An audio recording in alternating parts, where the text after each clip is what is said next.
Greetings, my dearest beloved friends. Just recently, I was contacted by someone who told me that some people want to cut the relationship ties with me. And I was asked what I thought about it, or should something be done on my part to prevent it. My response was that, first of all, it's impossible because I never create emotional and even professional ties with people. So it's impossible to cut something that doesn't exist. In order to cut something, first of all, there should be something to be cut. If there are no ties, then logically there's nothing to cut. On the professional level, it's not ties, it's a contract or an agreement between two or more free independent entities. An agreement contains detailed description of the areas or responsibilities of the parties involved, or in a job situation, there's a clear job description. Everyone is clear about what everyone is doing, project goals, strategies, deadlines. All areas of interactive communications are diligently thought through, diligently planned, well in advance, before the start of cooperation activities. We can agree to cooperate for a certain period of time or indefinite period of time, and there is always room for changes and adjustments, as usual. But unfortunately, in many settings in the corporate world, there are still some situations remaining where the boundaries between personal and professional interactions are not clear enough. And sometimes people still lose their jobs just because they became disliked by their employers for things like a color of their clothes or tone of their voice. Or they said and did something else that was unpleasant for their bosses, in spite of their impeccable handling of all their responsibilities. A young Moscow lady lost her job, and when she asked her boss about the reason of termination of her employment, the response was that it was because she was too beautiful and too smart. I knew this young lady personally, and she was really a very powerful, independent soul that didn't give even slightest possibility to anyone to court her emotionally.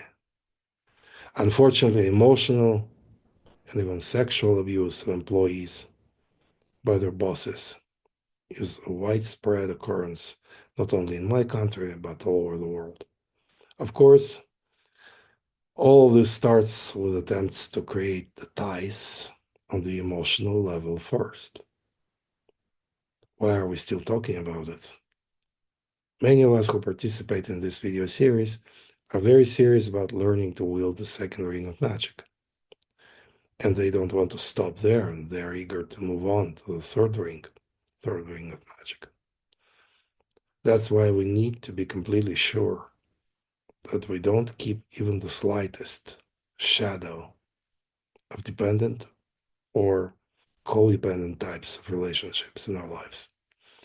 Ties are only possible in the areas of dependence and codependence in relationships, and ties bind. And if we are bound by ties, we can't manifest our personal power, we can't release our infinite potential because it's bound. And dependent and codependent relationships are so tricky that sometimes people are not even slightly aware in their participation in them. Today, we are going to point at some clear signs that will assist us in identifying our participation in dependent or codependent relationships. And we will see together how to leave them completely behind. And you want to do it because you are aspiring to be a master creator of your own life. And we all know that it's impossible to achieve the master creator level, which is the same as the second ring of magic level, if we still participate in codependent relationships. Otherwise, this issue would keep us stuck between the first and the second rings forever. No problems with dependent and codependent relationships within the first ring of magic because it's actually based on them. Dependence on powerful beings from the spirit realms, dependence on all kinds of gurus that demand complete submission to them. Any follower of anyone else can access only the first ring. If someone depends on any kind of higher powers or higher spiritual authorities, they operate within the first ring of magic, which is also known as the left hand path or black magic. As we already discussed it in our Black Magic Exposed series, there are a lot of advantages within the first ring. That's why people don't want to leave it behind because, well, people really achieve enormous financial success, enormous spiritual power, spiritual authority over other people. They can easily take away other people's life force and resources, but perhaps not many of them realize that those advantages have limited shelf life. And if it's something that they didn't develop within themselves by themselves, it belongs to someone else and can be taken away at any time, often when they least expect it. I especially recommend the Mysteries of Self-Trust video for more detailed information about it. Sometimes all of those privileges last for decades, and people may be under impression that they're theirs forever. But bitter truth is better than sweet lies. Those who follow and obey any kind of spiritual leadership and those who participate in codependent relationships are participating in the left hand path, directly or indirectly. That's why reaching complete independence is a must for those who desire the master creator quality of life. And all independence starts with emotional independence. How to identify dependent or codependent relationships. Most of the relationships are rather codependent than dependent. Although complete dependence is also not a rare occurrence. Practically all trance channelers who channel entities from the spirit realms are completely dependent on their entities. They always live in a state of trance and they don't live their own lives at all. Those who are completely dependent on other people, like on gurus, never think their own thoughts and never speak their own words. If you ask them any questions, they would say, my guru would say this or that. Or I don't know, I need to ask my guru. I'm not supposed to think and to know by myself. This is clearly a level of complete dependence. The same may also be within marital relationships, professional relationships, relationships of any kind. A dependent person is usually a complete zombie, no signs of life at all. Codependence is different. It's when two or more parties are mutually dependent on one another. It's a sort of I can't live without you or you can't live without me relationships. How do we know if we are in those kinds of relationships? Watch the following signs. Your mood is dependent on the moods of others. You are under pressure to make other people happy, as if you are responsible for things that going on within their inner space, which really should be a matter of only personal responsibility of each of us. If the words from other people, such as "you disappointed me," "you made me sad," or "you made me mad," make you feel bad, if you're in a state of independence, you don't react to such other people's behavior at all, literally zero reaction. The maximum that we can tell those people in response, if we need to respond, is I heard you. It's different from so what? It's your problem, not mine. People who respond with this and similar statements may think that they're independent souls, but they're not, because it's also emotional reaction. You may see that the words, I heard you, are not emotionally charged, and the words, so what, are emotionally charged. Emotional charge is possible only in codependent relationships. Codependent relationships are manipulation based, and manipulation thrives on emotional hyperactivity. If you are independent, you are not positive and you are not negative. You are neutral. And when you are neutral, you are powerful. You are truly the omnipotent divine, most high. And it's completely different from zombie like apathetic, dependent existence. Dependent zombie like people don't know who they are and why they're here. They don't have a sense of I, sense of self at all. Other people and entities govern their lives. They live their lives through them. Codependent people are not only dependent on someone else, but they also keep others dependent on them by the power of manipulation, which is really not power, but rather powerlessness. Because a codependent person is also a slave of dependence. He is enslaving and being enslaved at the same time. So, as we already said, ties that bind are only possible in codependent relationships. Here's one of the examples, religions. Religions are not possible without dependent and codependent relationships.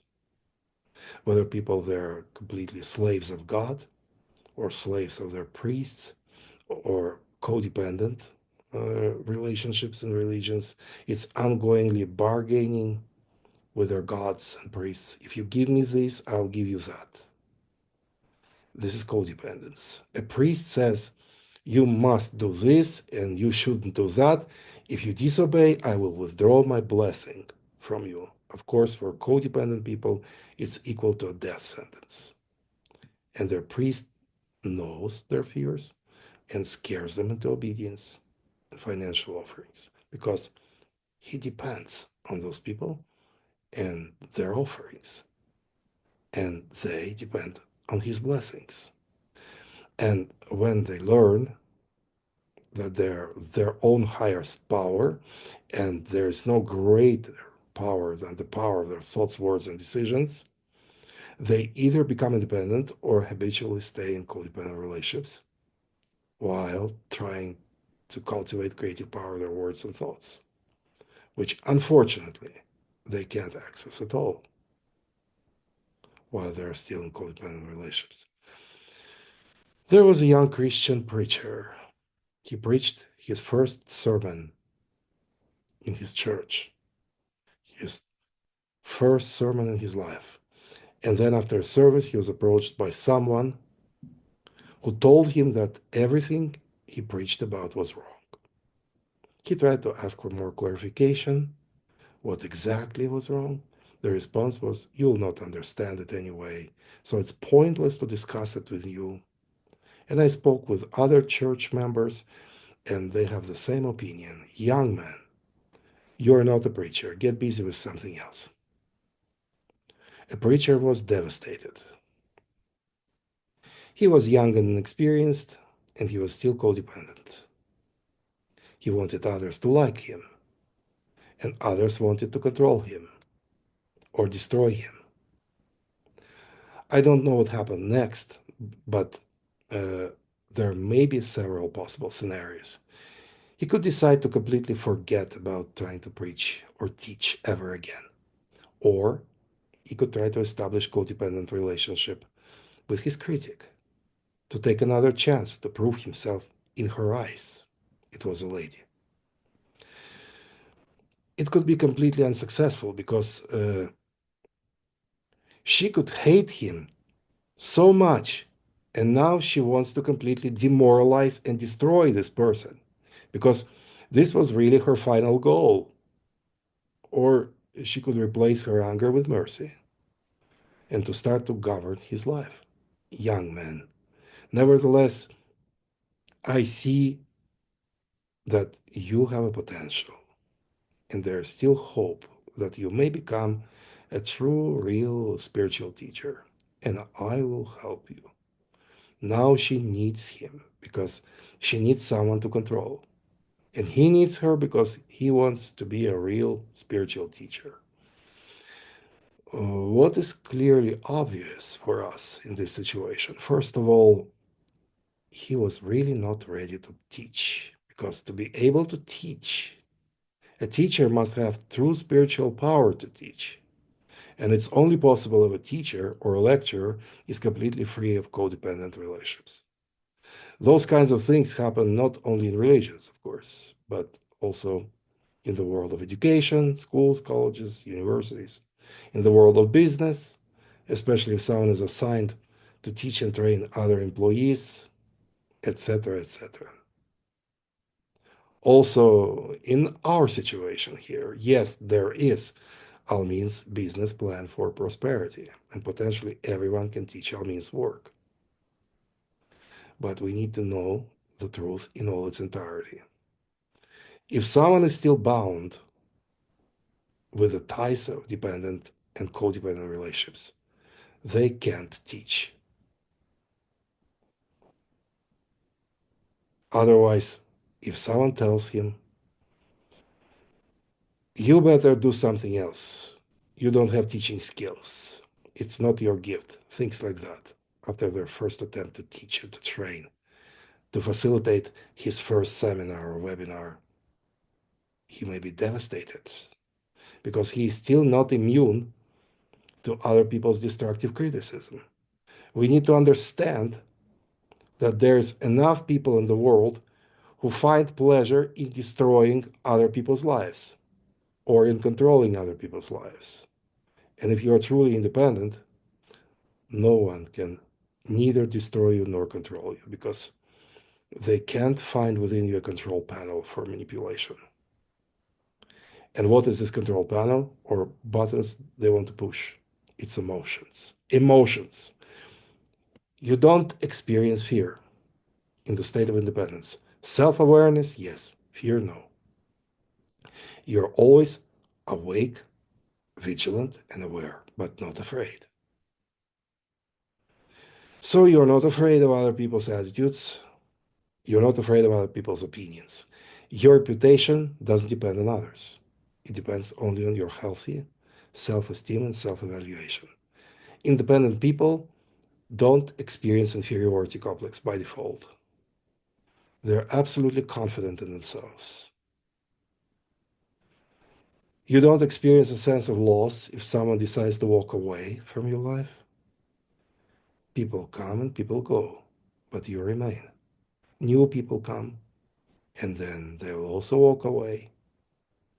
And the same may repeat millions and millions of times. But because you're completely emotionally detached from all people, including your spouses, parents, children, etc., etc., you don't try to keep them if they want to go. You let them go. And now space is open for new people. It's eternal turnover. People are like an eternally flowing river of life. You never step into the same river two times. That's why you don't need to execute emotional hyperactivity. No positive, no negative emotions. Total neutrality. Neutrality is power. Just imagine the world of neutral people who make only emotionless decisions. Wars are not possible in this world. All wars start with hot emotions, but we are emotionless. Emotionless doesn't mean not alive. We are alive in the area of clarity of mind and enormous willpower. We are clear about who we are, and where we go. We are clear about our life mission, our current project, our goals, our deadlines. What else do we need? If we know where we go and what our goals and deadlines are, We'll always have all necessary people and resources available to accomplish what we need to accomplish. This is how life works. And we don't need particular specific people necessarily forever. So no one to manipulate, no one to control, no one to depend on. Competition as a concept is pointless because we live in the shoreless ocean of the infinite with infinite possibilities. And competition concept comes from illusion of limitation. So we don't need to use strong emotionally charged verbal expressions to influence, to manipulate, and to control. It was 11 years ago.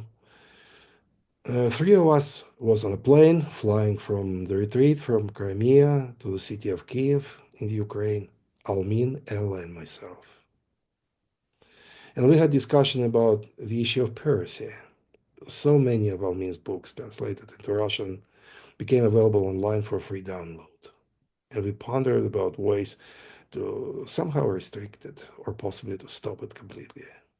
We considered to post a statement on our website with strong warning about karmic consequences and repercussions for those who illegally distribute Almin's intellectual property.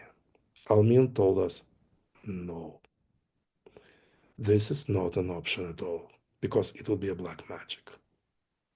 Trying to scare people like that is black magic practice, according to Almin.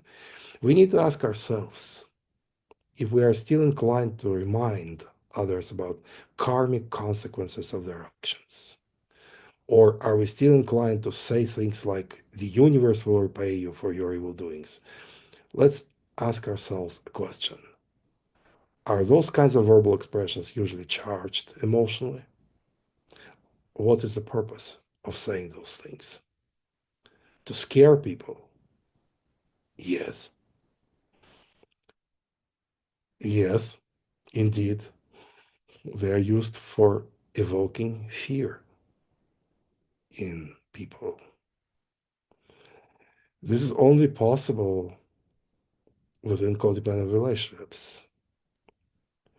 We can't tell you what to do, but we can recommend you to get the Power of the Voice online course. It's audio meditation course that you can use to heal and purify your verbal and vocal self-expression.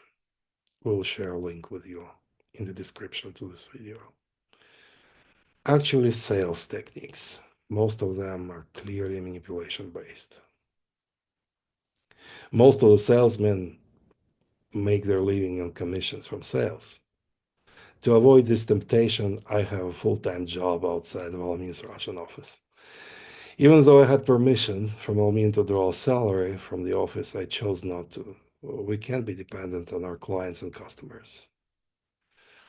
To be able to work with the clients or students, we must be powerful. We not only teach information, we must transmit spiritual power. And if we can have it only if we are completely independent of others, then we strive to be independent. We decide to be independent, how to become independent. It's much easier than many people think. It's really a matter of a snap decision. You can become independent right now in a twinkle of an eye. How to do it? Embrace independent lifestyle, a lifestyle of independent being. It means that you choose not to participate in emotional dependence or codependence-based relationships and communications. To make it more clear, let's go back to our preacher-teacher situation. If this teacher was really ready to teach, if he was independent, and someone approaches him after his teaching session and says, you better do something else, teaching is not your gift, or things like that, he will just ignore this comment. No reply at all. He just keeps going wherever he goes, and if this, as if this critic doesn't exist at all, something like this. He could also say to her, to this critic, something like, I heard you, but this would be not the best, not the best option. It's already a 1 second participation in codependent relationships. We just don't engage ourselves in conversation with those kinds of people. This is how dependence works. You choose whom to talk to and whom to ignore. Ignoring is not hurting or offending. It's not a conflict. If someone criticizes you like this, you know that there is no potential here for constructive conversation. A person just wants to hurt you, to cause you an inner pain. But if you're independent, it's impossible because you are in charge of your inner space and you consciously choose not to turn on emotional reaction. You have a switch. You can switch emotions on and off.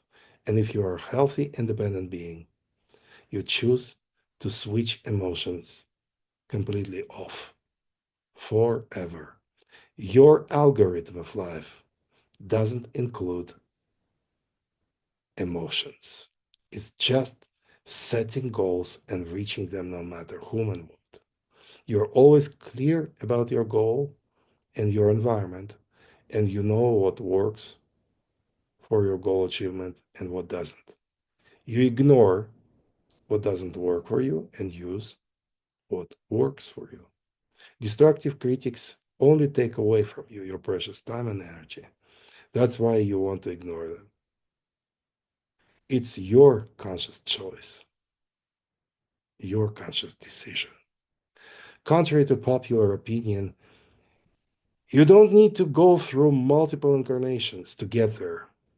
It's just a matter of your ongoing vigilance and self control. It's basically developing new habits. If you got used to get angry, experience inner pain, fear, and protectiveness, you consciously switch to different mode of operation.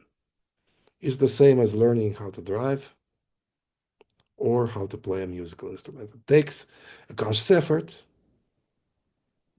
to develop a skill, and then it will be more and more effortless.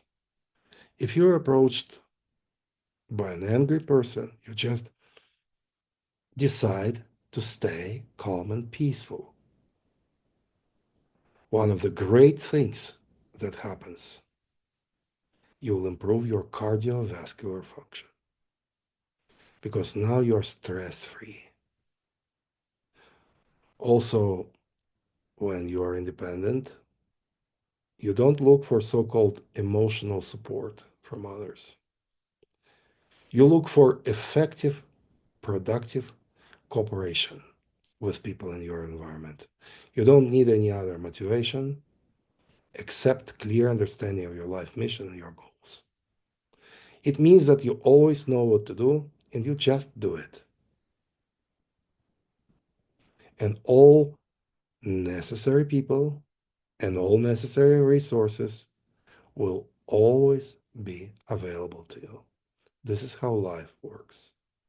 A hallmark of the masterful living is boundless willpower. You know what to do and you do it no matter whom and what. In Toltec tradition, this state of being is called the first attention. It will be one of our primary topics when we'll be discussing the third ring of magic. The key is no emotions. May I recommend you to also watch our no emotions video. It's also here on this channel for more understanding how to apply no emotion state of being in your life. Again, if people are not emotionally charged, there are no longer wars and conflicts in our world. All wars start with emotions of hatred and desire to revenge. Codependence thrives on conflicts and wars. Traditional wars, informational wars, psychological wars, etc., etc.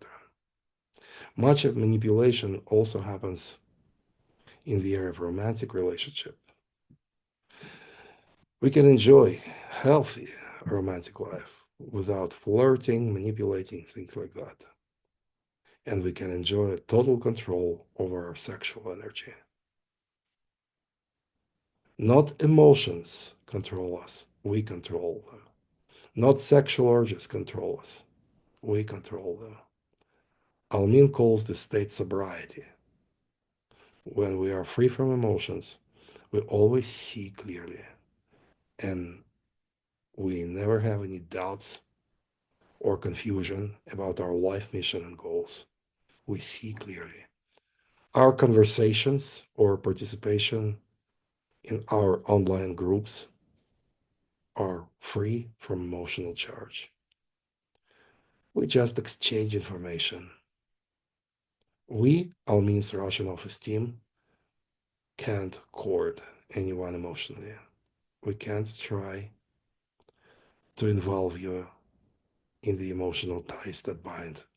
That's why when someone says that there are some people who want to cut ties with us, it's not about us because we've always been free and are still free, independent beings.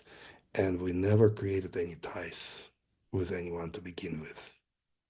It's impossible to cut something that never existed. Next time, we will talk about the fifth level of relationships, beyond interdependence, alchemical spark of creation, relationships. Make sure that you're subscribed to our channel and to our newsletter if you want to keep being notified about our new videos and updates. We post our videos twice a month. Talk to you soon.